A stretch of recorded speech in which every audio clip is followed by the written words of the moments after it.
வெளியே போகும்போது தண்ணி பாட்டில் வாங்குற பழக்கம் இருந்திருக்கும். அந்த பாட்டில்ல எக்ஸ்பைரி டேட் இருக்கிறதையும் பார்த்துருப்போம். உண்மையாவே பாட்டில்ல இருக்க தண்ணி கெட்டு போகுமா? தண்ணியை நம்ம எப்படி சேமிச்சு வைக்கிறோன்றதை பொறுத்து தான் அதோட தரம் பாதிக்கப்படும். ஆனா தண்ணி எப்பவுமே கெட்டு போனதில்லை. அப்படி இருக்கப்போ எதுக்கு பாட்டில்ல எக்ஸ்பைரி டேட்டுன்னு கேட்குறீங்களா? அதை தான் இப்போ சொல்ல போறேன்.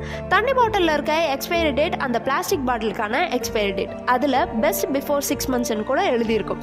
அது என்னன்னா 6 மாசம் ஆச்சுன்னா பிளாஸ்டிக் பாட்டில்ல இருக்க PETன்ற ரசாயனம் உருகி தண்ணியில கலந்துரும். அது மட்டும் இல்லாம இந்த மாதிரி பிளாஸ்டிக் பாட்டில் சூரிய ஒளியில வெளியில எடுத்துட்டு போகும்போது சீக்கிரம் உருகவும் வாய்ப்பு இருக்கு. ஆய்வுப்படி ஒரு பாட்டில்ல இருக்க பிளாஸ்டிக் எப்போ உருகி தண்ணியில கலக்கும்னே சரியா சொல்ல முடியாதாம். அதோட விக்க எடுத்துட்டு போறப்போ சூரிய ஒளி படுறதுனால உற்பத்தி செஞ்ச கொஞ்ச நாள்லயே கூட பிளாஸ்டிக் உருக ஆரம்பிச்சு பாதிக்கப்படவும் வாய்ப்பு இருக்குன்னு சொல்றாங்க. இதை தவிர்க்க ஒன்னு பிளாஸ்டிக் பாட்டில் பயன்படுத்தாம சில்வர் பாட்டில் பயன்படுத்தலாம். இல்லைன்னா ஏதாவது தவிர்க்க முடியாத சுச்சுவேஷன் இருந்தாலும் வாங்கின உடனே யூஸ் பண்றது தான் நல்லதுன்னு சொல்றாங்க.